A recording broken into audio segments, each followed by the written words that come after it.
نحمدہ ونصلی علی رسولہ الکریم اعوذ باللہ من الشیطان الرجیم بسم اللہ الرحمن الرحیم۔ میں محمد یوسف الحسن حسینی اور آپ دیکھ رہے ہیں میرا یوٹیوب چینل میرا پاکستان۔ اگر آپ کو میری ویڈیوز پسند آ رہی ہیں تو براہ کرم میرے چینل کو سبسکرائب کریں، بیل آئیکن کو پریس کریں تاکہ آپ کو میری ویڈیوز پراپر ملتی رہیں اور انشاءاللہ اس سے آپ کو فائدہ ہوگا۔ جب آپ میری ویڈیو آن کرتے ہیں اس کو پورا ضرور سنیے گا، کچھ نہ کچھ ملے گا آپ کو اس میں سے انشاءاللہ۔ ہمارا موضوع ہے جادو۔ جادو کی مختلف صورتیں ہوتی ہیں۔ ائمہ کرام بزرگان دین 13 تک کی گنتی بتاتے ہیں کہ 13 مختلف طریقوں سے جادو جو آج کے دور میں ہو رہا ہے 13 مختلف طریقوں سے ہوتا ہے، جس میں 4-5 تو بہت ہی معاملہ اس وقت عام ہے، اور ان میں سے ایک قسم ہے گھول کے پلانا۔ پانی ہے یا دودھ ہے یا کوئی ایسی چیز ہے، حتیٰ کہ چائے تک استعمال کر لی جاتی ہے، اس میں کوئی عمل کر کے کوئی جنتر منتر کر کے دم کیا اور پلا دیا، جیسے پینے والے نے پیا وہ اس کے اندر گیا اور جادو کسی نہ کسی مرض کی صورت میں سامنے آتا ہے، یا کسی چیز میں کھلا دیا۔ اور اس کی ایک صورت ہوتی ہے کہ جادو جو ہے وہ اس کو دفنا دیا جاتا ہے۔ بلیک میجک میں، کالے جادو میں، سفلی عمل میں، کسی چیز پہ، کسی گڑیا پہ، اس طرح کسی اور چیز پہ جادو کر کے تو اس کو دفنا دیا جاتا ہے کسی پرانی قبر میں یا مٹی میں۔ اور اسی طرح جادو کی ایک قسم ہے کہ پانی کے ذریعے جادو کرنا، یعنی کہ کوئی عمل کیا، کوئی جنتر منتر کیا، کوئی سفلی عمل کیا اور اس کو پانی میں بہا دیا۔ اس کے لیے مٹی کی ہنڈیاں استعمال کی جاتی ہے، یا پھر اس کو آٹے میں لپیٹ کے اس کو پانی کے اندر پھینک دیا جاتا ہے تاکہ کوئی مچھلی وغیرہ اس کو کھا لے، اور یا وہ یعنی کہ دریا کی، سمندر یا نہر کی تہہ میں چلا جائے، نیچے بیٹھ جائے تاکہ کوئی نکال نہ سکے اس کو۔ اور ایک قسم جادو کی چوتھی قسم ہے ہوا میں معلق کر دینا، کسی چیز پہ جادو کر کے اس کو کسی درخت سے کسی بھی اونچی جگہ اس کو باندھ دینا تاکہ وہ معاملہ معلق ہی رہے، کسی کا مرض ہے تو وہ معلق ہی رہے، ہوا میں لٹکا رہے۔ اور لیکن جادو کا ایک چیز کامن ہے جادو میں کہ یہ دلوں کو پھاڑنے کے لیے، رشتوں کو توڑنے کے لیے، گھروں کو تباہ کرنے کے لیے کیا جاتا ہے، لیکن یہ اللہ کی مرضی ہوتی ہے کہ اللہ اپنے بندوں کو بچا لیتا ہے، اپنی بندیوں کو بچا لیتا ہے۔ کچھ وقتی پریشانیاں آتی ہیں، کچھ وقتی مرض آ جاتے ہیں، کچھ وقتی نقصان ہو جاتا ہے، جیسے کاروبار کا بند ہو جانا، میاں بیوی کے جھگڑے، گھر میں بہن بھائیوں کے جھگڑے، گھر میں ہر وقت فساد کا رہنا، کوئی مرض آ جانا کسی پہ، کسی کا اولاد پیدا ہی نہ ہونا، یا کوئی آس امید لگنی تو وہ جیسے شیطان ٹھوکر مارتا ہے ایسا کوئی معاملہ ہو جانا اور وہ حمل ضائع ہو جانا۔ لیکن اللہ کی ذات پاک اپنے بندوں کو بچا لیتی ہے۔ لیکن خطرناک سے خطرناک ترین جادو بھی ہے نا، پرانے سے پرانا جادو بھی ہے، تو اللہ کے پاک نبی حضرت محمد صلی اللہ علیہ وسلم نے، آقائے دو جہان نے اس کا توڑ بتایا، اور اس کے لیے ہمیں سیکھنا ہے۔ میں بار بار میری ویڈیو میں آپ کو فکر کامن نہیں ملیں گے کیونکہ میں آپ کو ٹیچ کرنا چاہ رہا ہوں اپنے سننے والوں کو۔ میرا کوئی اور نظریہ نہیں ہے یہ چینلز بنانے کے لیے یا یہ چینل بنانے کا یا یہ ویڈیوز بنانے کا۔ میرا اصل جو مطمع نظر ہے وہ ہے کہ علم، ہر جو آپ کے پاس علم ہے وہ حدیث ہے کہ اللہ اس چہرے کو روشن کرے جس کے پاس میری حدیث پہنچے اور وہ دوسروں کو پہنچائے، اور اسی طرح جو قرآن سیکھے وہ دوسروں تک پہنچائے۔ اس کے لیے اللہ تعالیٰ کی ذات پاک نے آیت لکھی ہوئی ہے کہ تم میں سے افضل ترین انسان وہ ہے جو خود بھی قرآن سیکھتا ہے اور پھر دوسروں کو سکھاتا ہے۔ اور میرا بھی مطمع نظر یہی ہے کہ جو کچھ میں نے اپنے اساتذہ کرام سے سیکھا، جو میں نے علماء کرام کی صحبت سے سیکھا، جو میں نے کتابوں میں پڑھا بحیثیت ایک طالب علم، تو وہ میں آگے شیئر کروں، اور اللہ کرے زیادہ سے زیادہ آگے جائے، زیادہ سے زیادہ لوگ میری ویڈیوز کو دیکھیں اور پڑھیں اور اس سے فائدہ ہو، ان کو وہ اس سے مستفید ہوں۔ جادو ہو جائے تو میں نے دیکھا عام روٹین میں اپنے ارد گرد اپنے معاشرے میں کہ لوگ عاملوں کے پاس جاتے ہیں، لوگوں نے بڑے بڑے بورڈ لگائے ہیں، دکانیں کرائے پہ لی ہوئی ہیں، گھروں کے کمرے کرائے پہ لیے ہوئے ہیں، وہاں بڑے بڑے دفتر بنائے ہوئے ہیں، عجیب سا ماحول بنا کے عامل بابا فلاں فلاں، عامل بابا فلاں فلاں، اور لوگ جاتے ہیں ان کے پاس۔ اور اللہ معاف کرے وہ ان کے پاس جاتے ہیں تو ان سے 3 نقصان کر بیٹھتے ہیں اپنے. وہ سب سے پہلے تو وہ شرک کی طرف چلے جاتے ہیں, وہ بابا ہی ان کا محور منبع بن جاتا ہے. دوسرا وہ اپنا مال گنواتے ہیں, وقت کے ساتھ مال بھی گیا کیونکہ انہوں نے تو مال لینا ہے. اور تیسرا اپنی عزتیں بھی گنوا بیٹھتے ہیں. اکثر یہ ہوتا ہے کہ اپنی عزتیں بھی گنوا بیٹھتے ہیں. کوئی اپنی بیٹی کو لے کے جا رہا ہے یا بہن کو لے کے جا رہا ہے یا بیوی کو لے کے جا رہا ہے, اور وہ عمل صاحب کہتے ہیں اس کو چھوڑ دو تو میں عمل کرتا ہوں. یہ بھی واقعات بڑے وائرل ہوئے ہیں اور ٹی وی میں کئی پروگرام دکھائے گئے ان کے. تو یہ 3 نقصان تو بندے کے پکے ہیں. لیکن ایک چیز میں بتا دوں آپ کو, سب سے پہلے وہ چیز ذہن میں رکھنی ہر کسی نے کہ جادو کرنے والا اور جادو کرانے والا یہ فی الفور دائرہ اسلام سے خارج ہو جاتا ہے. اس کی مسلمانی ختم ہے بالکل. چاہے وہ ساری زندگی نمازیں پڑھتا رہے, اپنا حج کرے, زکوٰۃ دے, روزے رکھے, نفلی عبادتیں کرے, قربانیاں کرے, کچھ بھی کرے, لیکن جادو کرنے والا اور جادو کرانے والا اگر یہ لا الہ الا اللہ محمد رسول اللہ پڑھتے ہیں تو یہ لا الہ الا اللہ محمد رسول اللہ سے خارج ہو گئے. کیونکہ جادو کرنا اور کرانا یہ بہت بڑا شرک ہے. یہ مشرک ہو گئے, کافر نہیں ہوئے, بڑے کافر ہو گئے کہ شرک میں چلے گئے. اور قرآن ایک اللہ کی ایسی نعمت ہے ہم سب کے لیے, اور قیامت تک کہ اس عظیم کتاب کے اندر ہر چیز کا علاج موجود ہے. دنیا کے ہر مسئلے کا علاج حل موجود ہے, ہر مرض کا علاج موجود ہے. جادو سے روحانی معاملہ ہو, جسمانی معاملہ ہو, معاشی معاملہ ہو, سماجی معاملہ ہو, میاں بیوی کے تعلقات کا معاملہ ہو, ماں باپ, بہن بھائی, رشتہ دار, دوست احباب, اڑوس پڑوس, کوئی بھی معاملہ ہو, قرآن میں آپ کو سب کچھ ملے گا. اور قرآن ہر جگہ ہماری رہنمائی بھی فرمائے گا اور ہماری راہبری بھی کرے گا. لیکن شرط یہ کہ قرآن کو پڑھنا شرط ہے, اور جب پڑھنا ہے تو اس کو سیکھنا بھی ہے. سیکھنے سے مراد یہ ہے کہ قرآن کو حفظ کر لینا اور پڑھ لینا یہ سیکھنا نہیں ہوتا. یہ تو آپ نے اس کو زبانی یاد کر لیا, لیکن اب مجھے پتہ نہیں کہ میں کیا پڑھ رہا ہوں,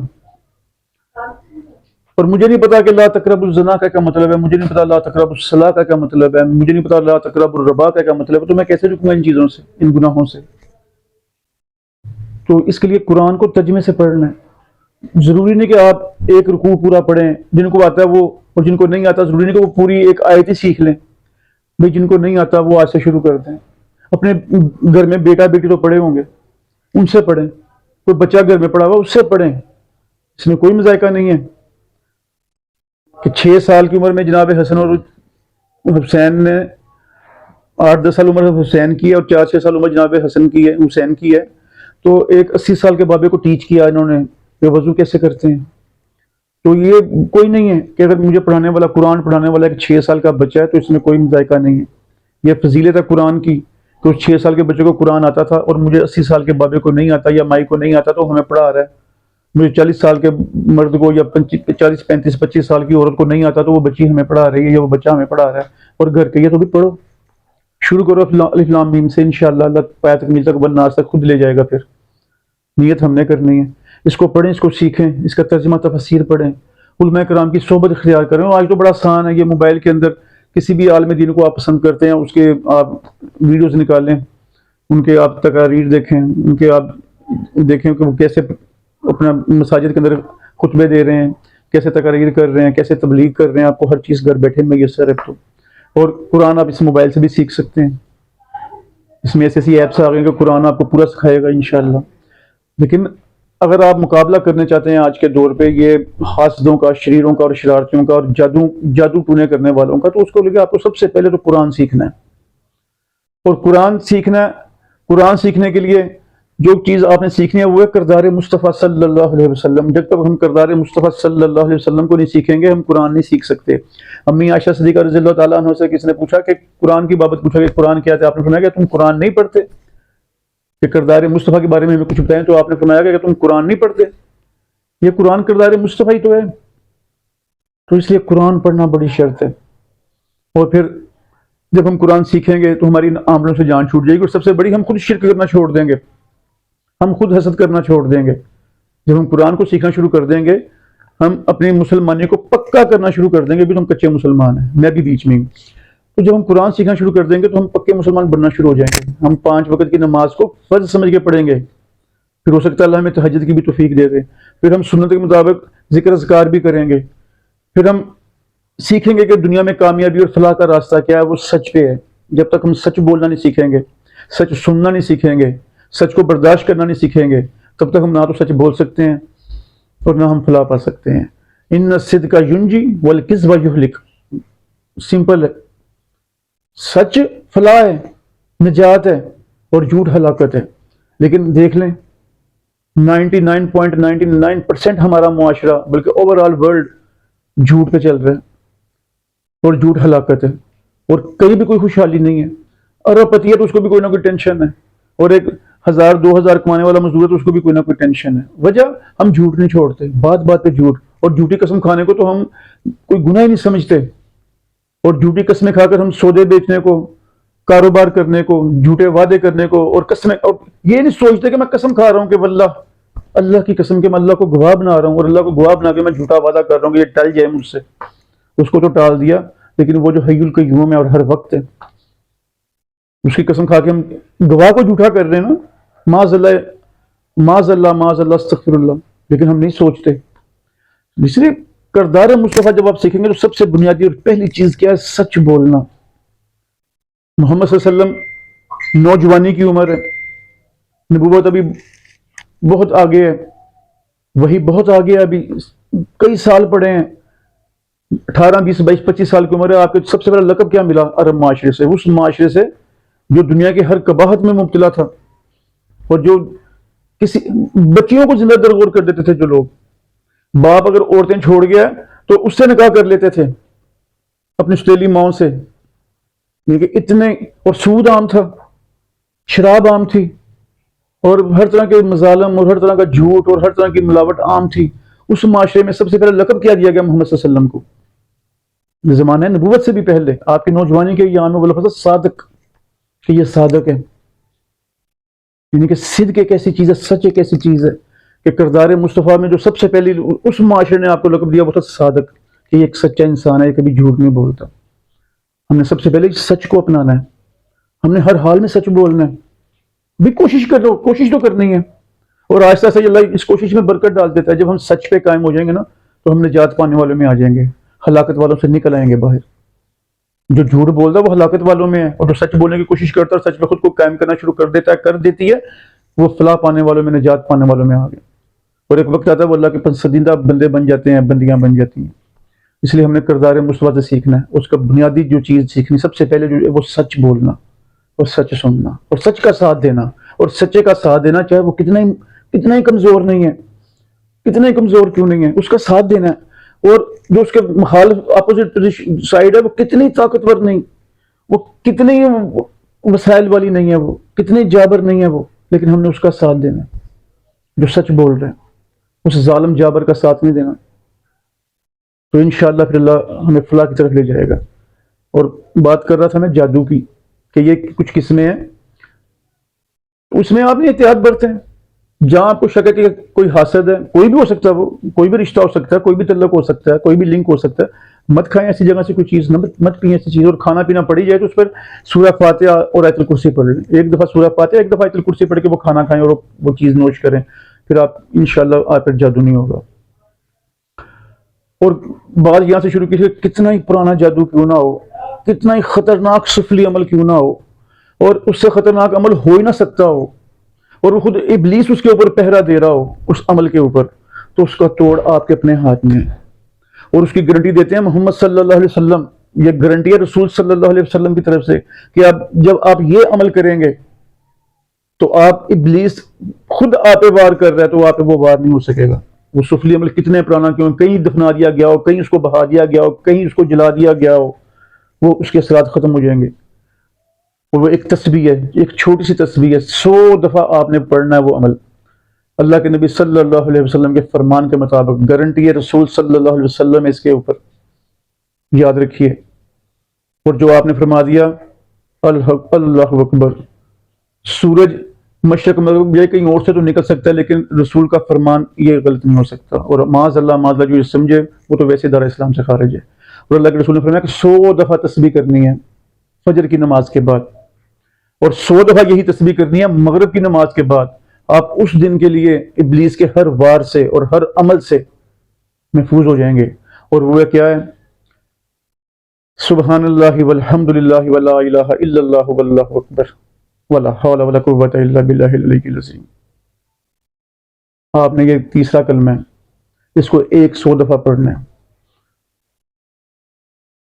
اور ایک دوسری روایت میں ہے وہ بھی 100 دفعہ کی تسبیح ہے، اور اس پہ اکابر علماء کرام کا اور اجتہاد بھی ہے کہ 100 دانوں کی تسبیح ہے، وہ یہ لا الہ الا اللہ وحدہ لا شریک لہ لہ الملک و لہ الحمد وہو علی کل شیء قدیر۔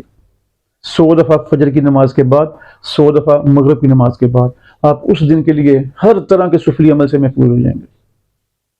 کوئی آپ کا کچھ نہیں بگاڑ سکتا، کتنا ہی پرانا جادو کیوں نہیں، کتنا ہی کوئی بڑا عمل نہیں جس نے آپ کاہن اور عامل ہے جس نے آپ کے اوپر وہ سفلی عمل کر دیا ہے، اور اس کا توڑ کیا ہے؟ 100 دفعہ فجر کے وقت اور 100 دفعہ مغرب کے بعد لا الہ الا اللہ وحدہ لا شریک لہ لہ الملک و لہ الحمد وہو علی کل شیء قدیر۔ ہر طرح کے اثرات آپ سے ظاہر ہو جائیں گے، اور یہ آپ نے خود پڑھنا ہے۔ دم کرانا یا کسی عامل سے کوئی عمل کرانا، کسی نیک بندے کے پاس چلے جانا، کسی امام مسجد خطیب کے پاس جس کو آپ ولی اللہ سمجھتے ہیں، ایسے بندے کے پاس، یہ دعا ہے، لیکن جو آپ خود پڑھیں گے اپنے لیے وہ کوئی نہیں پڑھ سکتا، یا خود پڑھیں گے اپنے بچوں کے لیے، اپنی بہن کے لیے، بیوی کے لیے، بیٹی کے لیے، اپنی ماں کے لیے، باپ کے لیے، بھائی کے لیے، وہ کوئی دوسرا نہیں پڑھ سکتا کیونکہ آپ کے دل سے ہوگا وہ۔ تو اس لیے خود پڑھیں، اور انشاءاللہ اللہ آپ اس کی نظر آئیں گی کرامات پھر انشاءاللہ العزیز، اور اس کو روزانہ کا معمول بنانا ہے۔ اور ایک تو یہ آپ سفلی عملیات سے عملوں سے بچ جائیں گے، دوسرا آپ کی زندگی میں، آپ کی صحت میں، آپ کے گھرانے میں، آپ کے رزق میں، آپ کی عمر میں برکت آئے گی اس سے۔